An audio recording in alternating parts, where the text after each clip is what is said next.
So it's a real highlight of our programming, a huge treat, and a huge honor to have two really special guests with us today. I'm going to introduce one. We saw her a little earlier. She's a CNN business anchor and the editor for Europe, an amazing, inspiring journalist with a real focus on business and tech. Please join me in giving a very warm welcome to Nina dos Santos. Thanks very much. Sarah, thanks a lot. Well, I'm delighted to see such a huge turnout. I wish you were all here for me. But let's face it, it's rare in many of our careers, and even indeed in my career over the last 15 plus years as a business journalist, to be in the presence of a true technology transformer, somebody who's helped revolutionize the way we live our daily lives on a day-to-day basis. In fact, over a longer period of time than even some of us have even been on this planet. Our next guest created not just the Apple I, but the Apple II computers as well, bringing the humble computer out of the realm of luxury and into people's everyday homes. And it's no exaggeration to say that many of us here today own more than just one PC or laptop. We also have various touchscreen laptop devices, tablets, and of course, many of these iPhones too. Many of these devices that we own are actually made by the company that he co-founded, which is of course Apple. So without further ado, I'd like to ask you to give a warm round of applause to our next guest, Steve Wozniak, the co-founder of Apple.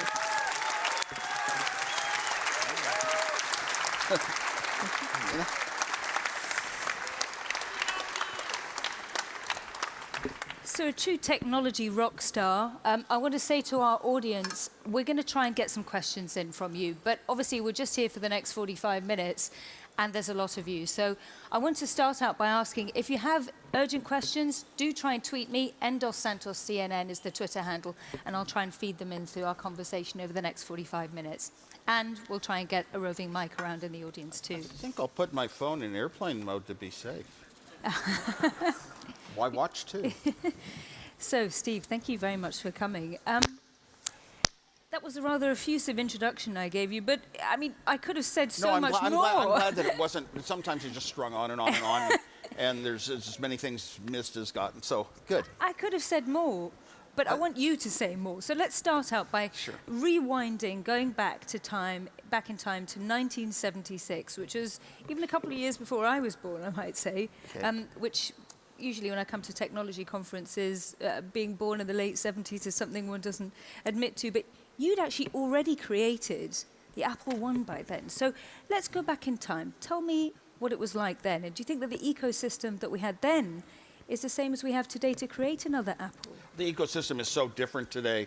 A lot of young people are totally aware of all these great companies that started up and changed life as we know it, from just young people that were willing to think differently and not, they had to be spun out of existing powerful companies. All the big computer companies that understood the world of computers said, these little tiny machines are kind of not going to have any value in life.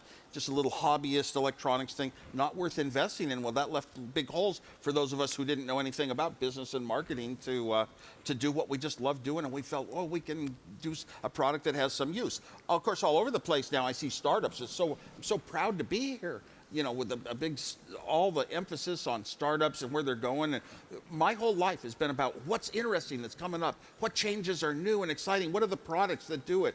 And I love to explore and experiment with that. But and back then, my whole life was pretty much the same, actually. But there wasn't a lot of products around. It was what can you build yourself? You had to be a builder to do something. Come up with a clever idea, get inspired. Oh, games, technology, little computer devices, playing tic-tac-toe, and hook the parts together. Learn to hook the parts together to make them. Back then, there were no books on the subject. Nowadays, everybody goes to university and you know, how to be startups, have business orientation, how to be an entrepreneur. It's almost a science. It's just taught to us. And back then, Silicon Valley was one of the highlights of the world for new starting companies. But generally, they were big companies that made chips. A few engineers would leave and start a new company doing the same thing. It was called a spin-off. And eventually there was a funding community, venture capitalists and all that. People who'd already made their money in the business sort of wanted to make more with a new spin-off. But young people having ideas and coming out of nowhere, a whole new way of approaching products and all that, it was much less common. Today, it's just everywhere you go in the world. It's a very big, important, attractive topic. Gets on people's minds because what might my future be? What might the future of the world? What might be my role in it is very important to all of us. Going way back to the time you're talking about, now that was actually way late in my own career where all these little ideas were pouring out of my head, inventions and doing things so differently than anyone had done before, so differently than any of the engineering books said to do them. And I'd come up with ways to, instead of spend $5,000 to create color, do it for $0. Figure out that a number is a color, or strange thinking, rather than a number has to put into a device that creates color. And that was the way I thought. Now, the Apple I computer kind of started a company, and it also showed everybody looking over my shoulder a formula for this thing called a personal computer. I guess they don't like my other mic. I was number 7. Now I don't know what number this is. I always like to ask the microphone guys, what's the number? I appreciate the audio video guys, because I was not only an engineer, I was the technician who built things too. So thank you. So here we are. I had this career of building stuff, and what was pouring out of my head, I go back and look at my thoughts. Where did those ideas come from? They aren't the way it was in any engineering book. And often I'd never done it before, and I didn't have money. When you don't have money, you try to build things simple with few parts. And when you've never done it before, you say, I am going to think things out. Well, if you've put in your 10,000 hours, you've been doing it your whole life since you were 8 or 9 years old, you have methods to develop things that are very elegant because they have that simplicity and not extra pieces of junk involved inside of them. So I was there, and I built this computer, and everybody looking over my shoulder said, oh my gosh, there's the formula for how to build a computer that's useful and affordable. Useful was the key word, because building computers the old way, the old structures they'd been done. There's a whole science about that. You go to engineering schools, you can learn it, and you can look at computers of the past. I'm going to build them like that. That was not going to build an affordable computer that was inexpensive, that was also useful. You could build an affordable thing called a computer with switches and lights, toggle in the ones and zeros. Thank God I was past that. I'd done that one 5 years before. The same week I met Steve Jobs and showed him all my Bob Dylan liner notes because he didn't have albums. And so I was past that, and I just type on a keyboard. I was a typist in high school. This is back when, this is a different point in time, and girls were going to be secretaries, and they were the top high-speed typists. I beat the girls in typing 2 class in high school. I was so fast. I loved to type. I would type, and I loved it so much. When you do things that you love, you don't have to be paid for it. I would type term papers for friends at Berkeley from midnight till 6:30 in the morning, and I would charge them 5 cents. That was my standard charge. I loved typing. So here I had, instead of a typewriter, a keyboard and a video display of what I'm typing or what a computer is telling me. And that was the heart of the machine. It came from something else I had built before that. You've heard of the internet today, right? Anybody heard of the internet? Well, back then there was no internet. There was this thing called the ARPANET with a bunch of long connected cables over phone equipment and all that, connecting 6 universities in the United States, 6 computers. One at MIT, one at Stanford Research Institute, UCLA, UC Santa Barbara, and one in Utah. And so I built a device. I just saw somebody using it. I heard about it, and I wanted it. And wanting things was what drove me in those days. Just being excited about the technology. It wasn't like I had a job and somebody said, go do this. Oh, I want to do it. I had access to chips and at where I worked, and I could just build up at night. I'd go back at night. I'd go home from my day job designing the hottest products in the world, the HP handheld calculators. I'd watch Star Trek. I'd have a TV dinner, and very often I'd go back to work, sit down on paper and work out designs and put the chips together and make these things. So I was making my own stuff, just for fun. So I built this terminal. I could talk to a faraway computer, and it could talk to my TV. And then at the Homebrew Computer Club, the first day of the Homebrew Computer Club, they were talking about this thing called a microprocessor. And I hadn't paid any attention to that part of the chip world. What is it?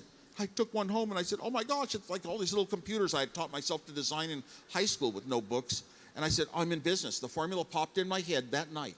I know how to build an affordable machine. My dad, I told him I'm going to have a 4K computer someday that I can write programs on. And he said, it costs as much as a house. And I was stunned, and I said, I'll live in an apartment. I was going to have, once I saw the formula, That was the important thing. I built the computer, and I built a very human machine compared to everybody else building these little switches and lights. I'd done that 5 years before. So I modified my terminal. Input and output is a lot of computer, which we were always taught there were 5 elements in those days. There's the brains, processor, there's input, what you type in, there's output, what you see, and there's storage, like hard disks, and there's memory, because that's part of the brain. So anyway, I had this little terminal, and I quickly put on a microprocessor, some memory chips, the right kind of memory chips. Everybody else was doing the wrong ones. Rather than design a product, have an idea, and create. That's what I thought an engineer was. We were taught all these methods to understand chips and what they do and how to connect them together and get bigger things done.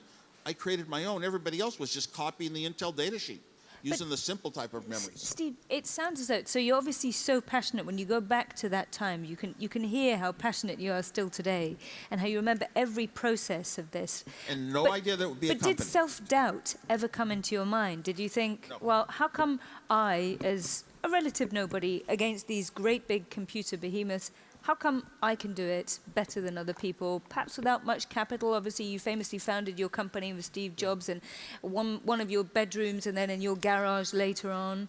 Why did you think you guys would have been able to make it? Way back to high school, before I met Steve Jobs or anything, I had gotten to techniques in my head, little techniques of engineering, of connecting certain kinds of chips. I'd gotten so good at it that I knew that nobody in the world could do it better than me. I had tricks that were not in any books. And for some reason, I looked back at my own designs, and there was a 10-year period of just genius pouring out of my head that I can't explain. The only thing I'm a genius now is making people think. When you look at, And I never had failures, and anything I thought of that I could do, I only thought within limitations. Sometimes I thought maybe this is not going to be possible. When I get to that point in my design, after I get it partly working, I'll see if I can solve this problem.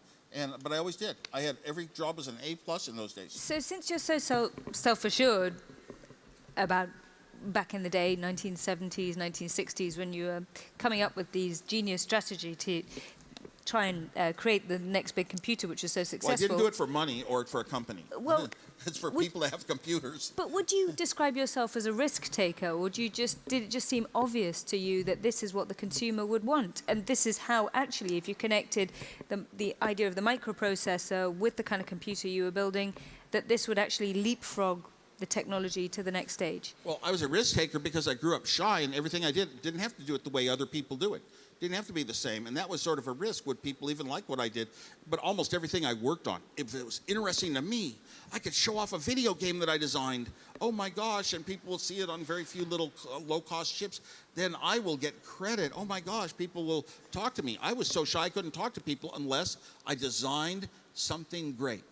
And then I could sit down and show it to people, and they would talk to me. That was my only way to socialize, actually. So I did it largely for projects that I could show off two things. One, fun devices you didn't know could be built, and two, that to an engineer, my engineering was so excellent. I loved showing that off. I much more than inventing personal computers, starting Apple Computer, I love to hear engineers of that time frame, older engineers, that looked down at my designs, my hardware and my software, and said, whoa, you had incredible design. Because I was an engineer for life. So let's talk about building something great. You're talking about building something great from a hardware perspective, but you also built something great, which is this symbol here, this company, which is now a nearly $1 trillion company. What do you think of the transformation that Apple has made since you've been in and out of the company, and where do you think it's going from here? Well, of course, when we started Apple, I didn't want to be involved with politics or business. I only wanted to be an engineer and inventor in a laboratory. And so give people like Steve Jobs a lot more the credit for a company that could go on and on. His motivation was he wanted to be important, and you had to run a company and make money. And all of a sudden, based on a product that I had just built all on my own, the Apple II computer, first time ever video games were color, the first time ever video arcade games were software. All the arcade games from Atari were not. They took half of manual design. This was a change in the world, and it was all in this little computer. The Apple II was a machine I would love for myself. I believe so much in having fun with things, and that was the start of the company, was the design, was that computer. Because it was going to be all of Apple's revenues for the first 10 years of Apple. You don't often get to start a company with a product so far ahead. My engineer, Hewlett-Packard turned me down 5 times, but my engineer friends at Hewlett-Packard said, this is the best product I've ever seen in my life. You can type in a few statements and make things move on a screen in color. I mean, this was a change in the world. So we started the company with that. But Steve Jobs wanted a company. Now we had an investor who saw this product and believed in it. And he was our third partner. Each of us owned equal amounts of Apple. But he, Mike Markkula, was an adult. He had been through business. He told us how you set up a technology company, who you hire, what their positions are. So he kind of created Apple. But he liked to stay out of in the shade. So you hear about 2 young kids. We were both, Steve and I were young, trying to learn as we went. Steve was an avid learner, asked questions, everything everyone else did, and that was how he learned every aspect of running a company, running the different divisions of a company.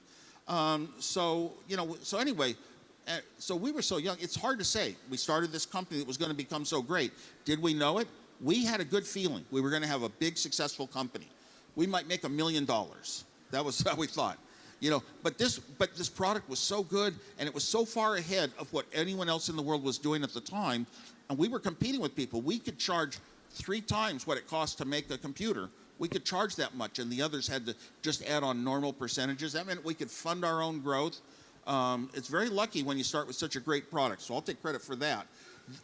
The Apple logo, it's cool, because once we got our money investment from Mike Markkula, we hired an agency, Regis McKenna, to describe us, to do our advertising. Communication is so important. What if you got here and I insisted on writing the first article about our computer myself? I wouldn't let some marketing person write it, and I wrote it for Byte Magazine. Horrible mistake. Horrible mistake. There are people that know how to communicate, and back then I was just the geekiest engineer, and it was an awful way to start. But we had to tell the world. They said you should change your name from Apple. Apple doesn't signify power that computers signify. And Steve and I had to sit there and say, no, computers are going to be bought now by normal people. They're going to be in homes, schools. Dentists will buy them. Doctors will buy them. Bus drivers will buy these things. Apple's a real good name for them. And then they presented a bunch of logos, and we chose the one we liked. All in rainbow order, 6 colors, more expensive to print. But we were bringing color to the world. We'd figured out how to do it. Nobody else was going to figure it out inexpensively for quite some time. 6-color logo in rainbow colors. Rainbows go from red to blue. Steve Jobs took it home, and he did his first little Steve Jobsism, because he always looked at anything he could have a little part of his own role in, and he shifted the colors slightly. But it improved it. It made darker colors towards the bottom, like purple, and a nice little light green stem at the top, the way an apple should be. So Steve just always, every time he touched anything, he made the dinkiest little changes. He said, it doesn't matter if you do it this way or that way. He was always better. He was like the brightest guy. What's the most transformative memory you have of Steve Jobs? The thing that he really did to change the company, apart from that example, which is quite enlightening. The world hears about 2 Steve Jobses. One that was sort of rough at Apple, getting things done, like the Macintosh, pushing people, driving this, and having a lot of failures. He failed at every computer product he ever tried to build because he didn't know computers. Then they know Steve Jobs, too, who came back to Apple, a little more mature, a little more reserved, not quite as jumpy, but he insisted on tight secrecy of products at the start. He didn't show Bill Gates the iPhone. And he showed Bill Gates the mouse-based computers because he said, you, Microsoft, you can write the application software. We're going to build the hardware. We're going to build the mouse-based operating system. So that was, but there was a Steve Jobs before we started Apple. 5 years before we started Apple.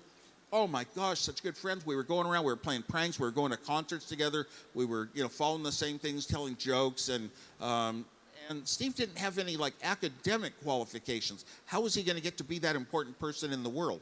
So that came when we started Apple. Your personality settles in between the ages of 18 and 23, typically, and then it stays that way for life. That was the age Steve was when we started Apple with the big money, and he was a founder, and he was going to be the face of the company, serious businessman. All the fun joking kind of went away for him for a while, except if he was around somebody like me, respected me his whole life, actually, because he respected people that had done good engineering that got him somewhere. Somehow he treated them differently than everyone else. He could even occasionally laugh around me, but he became super serious businessman, not talking about those early days. So I remember different Steve Jobses. And the bad Steve Jobses in sort of the Steve Jobs 1 period before 2, did some really, really bad things. He had a personality you wouldn't want to ever have a human being or your own child be that way, you know, some of those sort of things. I mean, you look at Donald Trump as an example. Ah. Well, they're very, very similar. You've Very, very similar in how they would talk about others and care about others. I'm going to seize upon that example because somebody in our audience has tweeted me that their big question of the day, Stefan Dörner, if you're out there in the audience, how big is the damage to Silicon Valley that's been done by Trump? Is it a chance for Europe's I startup don't scene know. to flourish instead? So since you mentioned the word of the day, Donald Trump, the President of the United States, what's your view on that? I'd say Silicon Valley is developing great products that are exciting. Apple develops great products to make their money. Google does it by advertising. And I don't see a great impact except on how we feel philosophically at the world. And if you get new presidents from another party, you're going to just disagree with that. But I don't see damage that's really been done that you could measure in terms of products and how good they are and all that. And a lot of it, there was a travel ban. I mean, Trump got overturned by the courts. They ruled it was unconstitutional. It was unconstitutional by the highest courts it could go to. But similar policies may come back. I mean, that's the fear, isn't it? Oh, similar policies of restrictions on travel may come back, and we have welcomed the world. Silicon Valley, Santa Clara County, California, one of 10 counties in the entire United States where more than half the people speak non-English at home. They flowed in from all the other countries of the world to be part of this burgeoning computer life and world. It's been an important part of our development, and they're good people in trying to say, oh, there's, you have to weed out the terrorists. Well, there's different ways to surveil them. And so, I'd be on one side. I'd be on the Silicon Valley side of this whole argument. But I just still think that right things, wrong things that hurt us economically have a way of working themselves out in the right way. How concerned are you about the economic policy in the United States for obviously the huge technology scene out there in America, since you broached the subject? Well, right now, economics is going pretty good, which means it's almost impossible to drive. We have horrible traffic jams in Silicon Valley. That's how I measure it. I love the dot-com crash, man. When that crashed, the traffic got wonderful. You could drive anywhere. One time ever in its history, San Jose, 10th largest city in the country, the big city of Silicon Valley, San Jose lost its population in 2003 and never before or after. So let's go back to Apple, because obviously, as you quite rightfully point out, the company you co-founded is going from strength to strength financially. There's been a lot of questions about what Apple should be doing with its cash pile under the new management, which obviously doesn't include the late Steve Jobs or yourself. What do you think the next phase for Apple is, and should it really be sitting on $250 billion worth of cash? Well, or making a big acquisition? I always side with normal people and low people that don't have a lot of money compared to those who have wealth and power. And the big companies, so I don't like that. I would never, ever in my life consider any methods accountants might tell me to, oh my gosh, pretend that I live in a different state to save tax money. I would never, ever divert anything. Here's where I am. I live in California. I pay California tax. I don't hide anything. So these companies with all this overseas hiding stuff, trouble is they're forced to do it. They're forced to do it because the wealthy people and the big companies have donated to politicians and gotten the laws written, the business laws, the tax laws, so that's the only way you can do it to have a competitive advantage. And business is only about the bottom line. We got to make the most profit. It's not owned by a few people that run it, names like Tim Cook, and Phil Schiller and Steve Jobs. It's not owned by them. It's owned by the shareholders, general people. You got to make the most money you can by any trick and hook and crook in the book. So even though you don't like it, solutions to it are very awkward. They're good, but they're very hard to come by. But what about just going back to that cash pile? I mean, obviously, the cash pile. Okay, what should they be doing with it? Well, I'm not an investor, so I would say just find your best investments. Some of them might be in your business, try to enhance your business as it is, and some of them might be in things way on the outside. It might just be even a lot of charitable donations could come from that. I noticed Apple's becoming a lot more open to charitable donations, sponsoring things like Code Days for women and things like that. You don't think we could see a big transformative acquisition for Apple in the future, like taking over Disney, Netflix, something like that? Is that just using, obviously I understand you're not in current management at the company, but just using, your foresight as somebody who's A lot of people co-found this company. A lot of people have a big success with their startup companies. They get a whole ton of riches, and instantly a bunch of money's put in. They go public. We want to acquire, and find some shortcuts and quick cuts to getting somewhere, and they lose their head and spend too much. Apple should be very smart and restrictive about any acquisitions. A company that large, if it's going to go into new fields in the world, they've got to be huge in terms of finances. And automobiles is obviously a very large one, but now the rumor is that Apple's not going to build a hardware car. It's more like the old Microsoft formula. And what else is very expensive in our lives? Well, our homes. We've got a couple of startups here that work in home building techniques, with big machines that can kind of do it like 3D printing. So I don't know, but I don't have any specific suggestions, because Apple has very smart people that sit down and look at every little opportunity, and here's how it's going to work out financially for the company. Apple's done a couple of things in the last 5 years that were extremely important in our lives. They were the first company to build a fingerprint sensor into a phone that worked and was reliable and good. And every other company had to fall in line and do that, because it's much easier than all this passwords and what our life has become. Apple also, there were Android phones that could tap their phone to make payments. But it was a misery. It was a misery. Turn your phone on, type your unlock code, find an app, run the app, type the PIN code for a credit card. It was so awkward, it was worthless. And Apple made the first simple system. You don't even unlock your phone, hold it out and put your finger on it, or just tap your watch and it pays. Oh, everybody else had to follow in line. Samsung Pay, Android Pay had to come along and make it easy. So Apple has been a leader in innovation within its own industry too. Do you think it's still a leader, though? That's the question. Well, there's all this fintech stuff, financial, and Apple manages to get its hook in money-wise. We have a store that makes the iPhone open. Applications can be written by anyone. They can come up with ideas for Uber. They can help their company. British Airlines have easy to do apps and all that. So we make that open, but we also collect a little bit of the revenues on the way. Now, what I wish is Apple makes good products, and that's good. I love paying, what I know I'm paying for something good, even if it seems a little bit over others. Why do you get other products cheaper? Well, it's partly because companies like Google just want to advertise to you, get information about you. Apple is the most protective in that area, and I wish there was a worldwide law or formula that anybody who makes money from advertising off your data, that you've said, I accept, okay, I agree. You've given them everything, every right in the world to sell your stuff, without needing any permission. You should deserve a percentage of it. I came up with this idea a week ago. Give me 20%. Well, that's certainly one that a lot of people in the audience will be taking away. That's a win-win. I'm giving up something, and they're doing some work, and we both win. Are you going to be taking that idea further up? All the way to President Trump, for instance? I hope somebody takes it further up. I'm not the businessman. Let's move away from Apple and talk about sort of obviously the future. So we've got the Internet of Things, biotechnology, artificial intelligence, virtual reality. It's a pretty exciting time for technology today. Which one of these new technologies is going to really transform humanity, do you think? Not one of them. All the ones that you mentioned are going to be extremely important in transforming society today.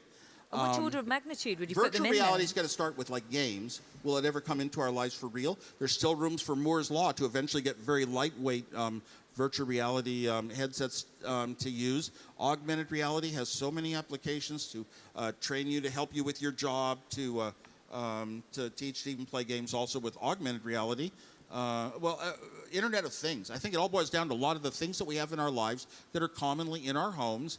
And now, oh my gosh, I have a picture frame. Now I can have a picture frame that's on the internet, and it's an Internet of Things. So there's a lot of ideas that don't seem to pan out very well, but there's a lot coming because all the sensors, the technology became so inexpensive. It's easy to build incredible intelligence into any small device. There's a startup here that has a little small handheld device that does with ultrasonics some 3D mapping of a room. Well, what if you had that built into a few other things as you bought them, and they all communicated? You'd have all the rooms described as to where things are and what they aren't, and hallways and things like that. And that could lead someday to first responder assistance. So every one of these new technologies that's going on today, every one of it, I can think of examples that are so exciting, and some of those examples they're all better for people. It helps somebody in some way. That doesn't mean it's going to be a successful product. Let's start taking some questions from the audience, right? who's brave enough to put their hand up, and let's see, we've got one over there, so if we can get a microphone to that person, please keep your hand up so that we can find you. Hi, Steve. What are your thoughts on Bitcoin and blockchain technology? And then second question, do you own any Bitcoin? I first heard of blockchain technology in regards to Bitcoin, and I liked the fact that currency, what the value of things had a definition that was constrained by mathematics. There's a certain size. It can't just be create more wealth and more dollars artificially. I like the fact that the number of Bitcoin is consistent. So I tried to buy some real early on. Eventually, I got some Bitcoin. My goal on Bitcoin is not as an investment. It is only to be able to use it to buy things and sell things online and in my travels. In my travels, I've looked up all the places in a city that will accept Bitcoin for certain things, and haven't yet had the time to actually take that as far as I'd like to. I have bought things online. I haven't sold much things for Bitcoin. I've transferred it between several different Bitcoin events. I have a great little device. I love technology when it's kind of cool the way it works. Small, light, powerful. I have this one little hardware device that's a Bitcoin wallet. It's amazing. It has a cell phone technology built in that you don't ever see or know about, and it has I think it has GPS, and you turn it on, and it has a camera. You can point it at a barcode to do a transaction, or it has a screen, and the screen can bring up a barcode to do the transaction for your smartphone or whatever, and it has a keyboard. And it has all these things, camera, cellular, this and that, in a tiny little credit. It is so much smaller than any cell phone, and I love it. And it carries your Bitcoin, and carry your Bitcoin in hardware way, like in a wallet, like it's really here. And there are ways, if you lost it, to recover if you want to store your key somewhere else. So I love the fun of Bitcoin. And now blockchain is so cool because it has a total history of all the transactions, and that can apply to a lot of things in life, and a lot of the banking community is looking into blockchain transactions. I'm sorry, I'm not doing it myself, so I can't go much further on that, but I sure like the idea, and I sure hope it's successful. I hope the world changes to electric cars too. It's that kind of feeling inside of me, a real hope that we move to a new world. Let's go to another. Let's take another question there. Is it for real? Okay, my question is to you, Steve Wozniak. What's your number one advice for a CTO, perhaps playing your role, Steve Wozniak, to a CEO who may be pretending to play the Steve Jobs role? What's number one advice that you would give for a technician guy who is helping a startup building their dream? Well, first of all, always be honest. Don't do, just because you've taken a stand for something, if you can spot that there are alternatives that are still superior, always look to be able to do a better job than other people. Often that means being able to accomplish more or being able to accomplish it with less. And once you're sure of your story, I mean, that's your job. A CEO doesn't know what you know about, network administration, system administration, and can't really challenge you very much. You can present, here's what we should do. Don't try to become grandiose. Truth is your best friend. Even if the CEO isn't your best friend? Even if the CEO isn't the best friend, well, if you got a personality conflict, that's a problem I can't resolve. That's a problem in any company, any group, and it's wrong and it's bad, and you get the most done when your personalities mesh well, when you actually are friends even outside of work. Can I ask you, Steve, which innovators and entrepreneurs do you personally admire in today's day and age? If you had to call them out. I admire almost every startup maker I meet, all over the place. But, obviously, the thing is, Elon Musk had a lot of money to start with. But he's taken on ideas that are really solvable things that everybody else would have skipped and said, why would we want to take such big risks with so much money to do such weird things that in the end, though, it pays off. It's almost like when we started Apple Computer, the amount of memory to hold a song cost $1 million. Who would have ever headed towards, it didn't cost $1 million, but something up there. Who would ever take the risk to kind of move towards those kind of products? So I like Elon Musk. Now, great products come from, you need good company with a successful product needs good business drive. Elon Musk had experience in that, obviously. We had Apple at it. You need good, and Steve Jobs had ultimate business drive. He wanted a successful business. He just didn't know how to do it yet. He was too young. And then we had marketing. Mike Markkula taught Steve Jobs, and he marketed our Apple II computer for the next 7 years. And you need engineering. You need those three things really good. But where's the best marketing? Marketing is such an important role. What products are worth how much to people, and this is what we should be. That's how you make a profit, by having a good marketing understanding. The best marketing understanding of all is if you want it for yourself. I could describe a song to you, and you wouldn't know if you're going to like it or not until you hear it. You have to be in that market of listening to things and understanding this is the one I want. I built the computer I wanted with all sorts of gaming features and things like that, easy to use right out of the box. That was the computer I wanted for myself. Steve Jobs wanted every little nuance of the iPhone to work a certain way that made him happy with my product, with a whole screen, but ways to edit text and magnify it and correct things and type in. I mean, that was all for himself, and it was in secret. Elon Musk and the Tesla. We were talking about Elon Musk, one of the people that I admire very greatly. A lot of things he says don't come true, so I keep that in my mind too. But the Tesla Model S is the first time the first successful car company in the United States since 1927. It's the start. If the world goes to electric cars, the Tesla really was the seed that caused it all to happen. Who would ever build an electric car large? Turns out that engineering-wise, you always look at the formulas, try to make it small, lightweight, go to slow distance because of the expense of the batteries that you can't justify. Elon Musk had a large family, like 7 in his family. You needed a large car.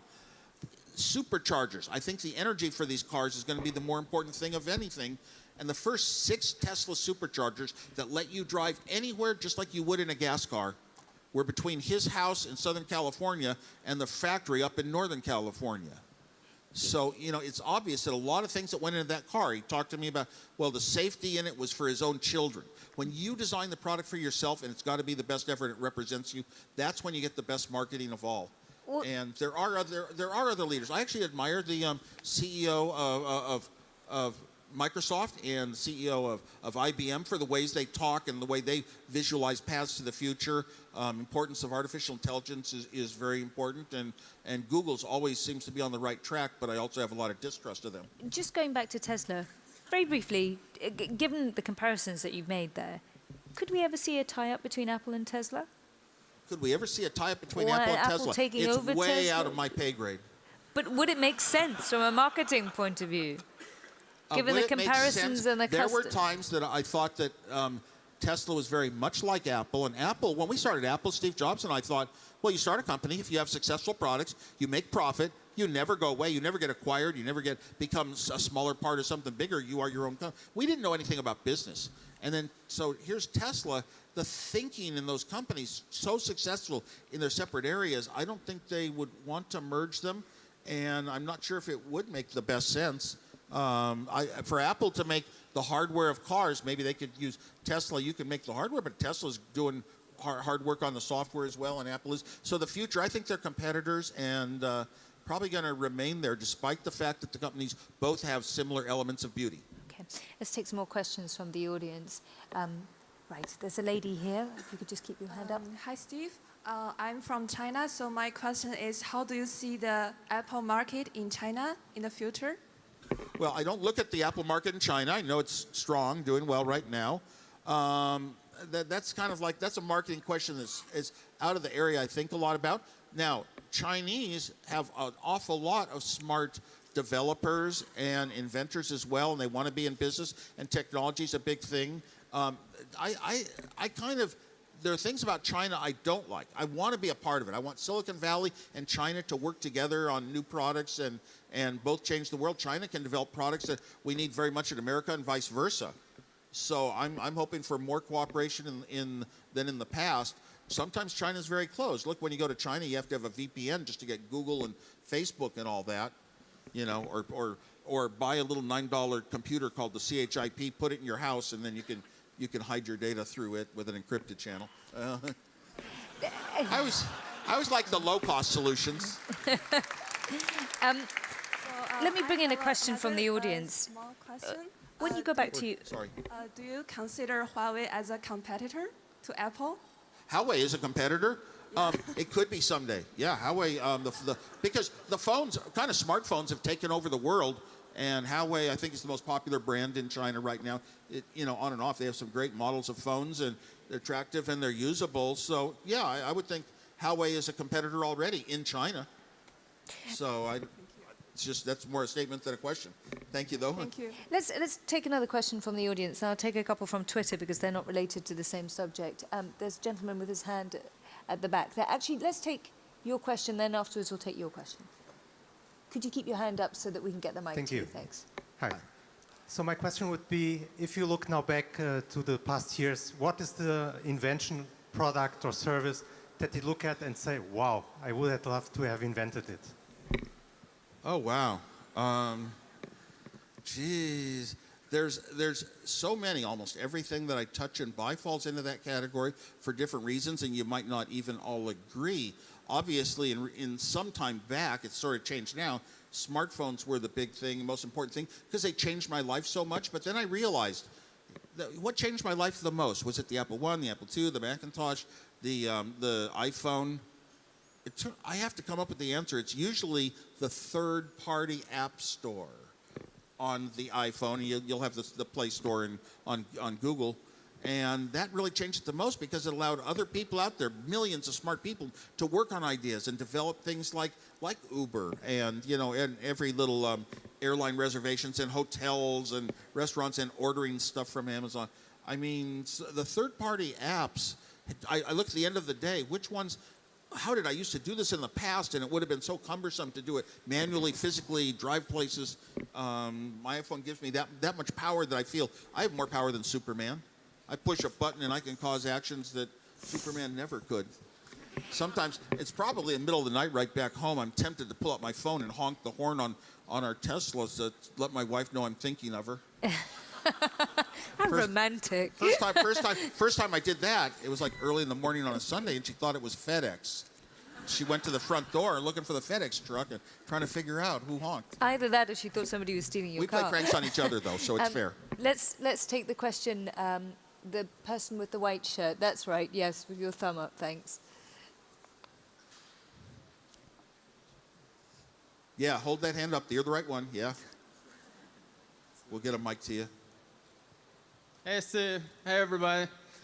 Okay, I got a question. It might seem a bit crazy, but imagine what if somebody take all your power and money and even your company, Apple, I mean, and then how long does it take for you to be in a similar situation and position like what you have today, become famous and powerful again? You are asking the wrong person. I grew up with philosophies I developed long before Apple when I was 20 years old about fame and wealth and power, and I decided I would not be one of those people, and I gave away into a lot of charities and museums and arts groups. Then you became a teacher, basically didn't you? all my money. I had two goals in life, to be an engineer and a teacher. I went back secretly, no press allowed, in the public schools, and I taught full-time classes for 8 years of my life to 5th through 9th graders. I mean, the sort of person I am, I do not want to be in that category of wealth. I'm going to leave it to others. It's just my ethics are a little different. And like when we went public, I said, why do three of us... Okay. Thanks. I said, why do three of us have all this incredible wealth, more than we could ever want in a lifetime, and yet, because we're called founders. But where were all these little, even high school kids that were around with us talking things up? I wouldn't have done what I did in developing that computer if they weren't around, give me encouragement that it was good and they liked it.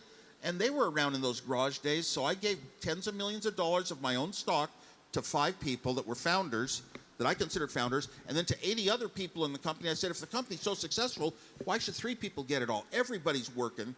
So I gave each of them another tens of millions of my stock. Didn't give it to them. I sold it to them at pre-IPO prices so they all could make a house out of it. I mean, that's just the way I think. I'm for a lot more equality than we have. Much more smoother distribution of income. Steve, you famously talked often about ethical business and giving back. Are you concerned about the potential for the increased robotization of the world across factory floors, everywhere. You mentioned Uber. There have been issues with the wages of drivers and so on and so forth because of the advent of technology around the world. Are you concerned that people are earning less, that people are going to lose their jobs because of the kind of wave of technological transformation that people like you yourselves helped bring about? Well, I was going to ask you, Nina, what do you think of your life today? Do you think you have it's kind of plentiful, maybe compared to people in the past? I look back to when I grew up, we had all the housing, clothing, food, education, entertainment, everything in life, and only one person had to work in Silicon Valley. And now to own a home in Silicon Valley, you have to have two people working strong, high-paid, stressful jobs. So it feels like we've lost a little bit of really our realistic income over time. But I don't feel that people are out of jobs. I don't feel that people feel technology is the bad guy. I mean, technology really allows us to organize large companies and you make more wealth, but the wealth all doesn't go to the workers, or we wouldn't have to have two people working nowadays instead of one. So the robots replacing jobs. No, I think everybody feels that all these mechanics of the world give us lots of good cars, lots of cheap clothing. The machines won the war 200 years ago in Manchester, England, when they learned how to make cheap clothing. We'll fire the people, but we'll never fire the machines that make things less expensive. So we're just on the same path we've always been on. There's a worry that now, is there anything left that needs a human? Yeah, there is. We've never talked about artificial intelligence, very, very few. It goes very far before you're talking about artificial intelligence being like a human brain that says, what should I do? What do I want to do today? Has that kind of arbitrariness in it. If we decide we want to make a machine that can learn how to play Go better than any human, we'll program it to teach itself. Yeah, it learns like a human being learns, but it didn't come up with the idea to teach itself to do the learning. And that's supposed to come after singularity. Well, I'll believe it if we ever figure out how the mind is mapped, because we don't know. I don't care what you read about that. We don't know how the mind is mapped. I almost got my degree in psychology, and I could tell you we don't even know where memories are stored in the human body. I assure you. Well, going back to memories, we've almost run out of I don't time. have time to explain. But I want to ask you two key questions rolled into one. So, over your illustrious career here, what was the biggest accomplishment you think you've made, whether it's personal, whether it's the Apple one or two computers, and what was the biggest regret? Personal versus Apple computers and things. What's my biggest accomplishment? You can never deny personal. The proudest day of my life was, actually, I went back to college. We started all these companies like we were called college dropouts. And I went back secretly under a fake name to Berkeley, and I actually got my diploma the day I graduated. It was Rocky. What was it? Rocky? Yeah, my diploma says Rocky Raccoon Clark. That's it. My Berkeley diploma. But I went back because that was a proud day, because it represents so much of my life that was an important part of my development, at least learning how to get through projects, not actually mathematics and stuff that I used in my work at Apple to create these products, but learning techniques of learning. That was important. Now, Apple II computer was so much a creation of mine that was so different and ahead of its time. And it was during those 10 magic years. It's kind of like Bob Dylan if he had 10 magic years of stuff pouring out of his mind in the early days. I look back at my own designs and can't believe it. That would be another possibility. I don't know. Maybe that all the way I turned out, I'm just good to everybody. I taught school. There's so many different things. You can't ever pin it down to one. But if it was a product-wise, probably the Apple II computer. I'm also proud of the disk drive I developed for them. Now, that was a unique one. It taught me something I learned in school. Knowledge is less important than motivation. We had a meeting at Apple 2 weeks before a Consumer Electronics Show. We were 1 year old, and our programs were stored on cassette tapes. You couldn't run a program. You had to put the right cassette tape into a reader. Well, anyway, the Apple was going to be allowed into the Consumer Electronics Show in Las Vegas, Nevada. Oh, Las Vegas, the city you've always heard about when you're young. Oh my gosh, but we were only going to send 3 marketing people, so it wasn't me. And then I was too shy to say, hey, I'm a founder. Let me go see Vegas. So I raised my hand at this meeting, 5 of us that ran Apple for the first couple of years. I raised my hand and I said, if we have a floppy disk, can we show it?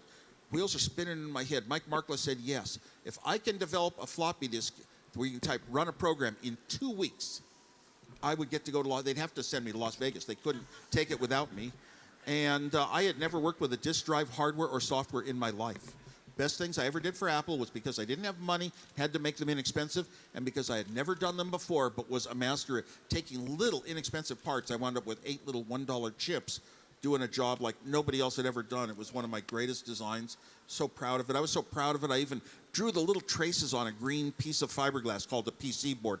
I laid them out with tapes all myself for 2 weeks late at night. Steve Jobs got upset that I was coming into work late because he didn't know I was spending the nights doing this. And I was so proud of it. I want to make my board the most perfect one. I don't even want to have another company do this little layout job. And when I was all done, somebody pointed out to me, or I had 8 little holes that connected the top of the board to the bottom. That just 8 was so minimal, so few. And I realized that if I redesigned it slightly, I could cut the number down to 5. So I took it all apart and relaid out everything that perfect. So I only had 5 little holes in the board. It was just, it has to be a part of you. It has to be that perfect. And so I'm proud of that approach to designing things in those days. And you don't ever copy other people's work. And regret? Regret? Any regrets at all? My philosophies in life were to have no regrets. Formula when I was 20. Happiness equals smiles minus frowns. Regrets mean frowns. So don't look back. Don't have regrets. Just look forward to be constructive to the future. If your car gets scratched, I just say cars get scratched. I'll handle it. I'll do what you have to do to handle it. Don't get mad at other people. Just think of a way that you can be good yourself and move things forward. So looking back and having regrets wasn't a part of my life. I do look back in a couple of cases. I sort of remember that we had a stupid thing because I wrote every bit of the code of the Apple II by hand, and even the ones and zeros that it equaled. I couldn't afford a computer system to type my program into. I did not type my program into a computer. It's all on paper in my own handwriting. Because of that, it was hard to modify, and I had created it with only integer numbers, not numbers like 89.26 cents, you know. And I wrote those routines that would do that conversion and put them in the ROM of the Apple II, but didn't put them in our language. So Bill Gates walks in the door at some point and says, they have a language, a basic of their own, not written by me, that does that. And I said, oh, good. We'll just license theirs. We'll put my graphics routines into it, some disk routines. We'll make it, and that'll save me. Let me move on to other things. Well, we licensed it for 5 years, not knowing that our product was going to last 10 years or 20 years. And boy, when that 5 years was up, they had us by the you-know-whats, and they made us drop a basic we'd written for the Macintosh. We had to give them that market because all of our money is coming in from the Apple II computer. We had to keep selling it. And we'd license that. So that was a little business learning. But I don't call it a regret because I didn't ever go through trauma or regret, you know, or feeling something bad about it ever. So think positive, think big, think long term. Happiness equals smiles minus frowns, H equals S minus F. I changed that formula a little bit in later years after putting on a rock concert, and Steve said that wasn't my role in life. And so I wanted to include fun. So I said H equals F cubed. Food, fun, and friends, where food is the necessities of life. You got to have that to be happy. Fun is entertainment, and friends, people are so important. And then when I was being inducted in my high school Hall of Fame, Homestead High School, Cupertino, the kids started laughing. I had to go embarrassed into the microphone and say, oh, there might be a 4th F. You found it yet? Not utterable on stage, I assume. Right, ladies and gentlemen. Anybody here from Australia? I have family in Australia, including my first granddaughter. Let me thank Steve Wozniak enormously for all the time that he's given us and these valuable insights. Thank you very much to the audience as well.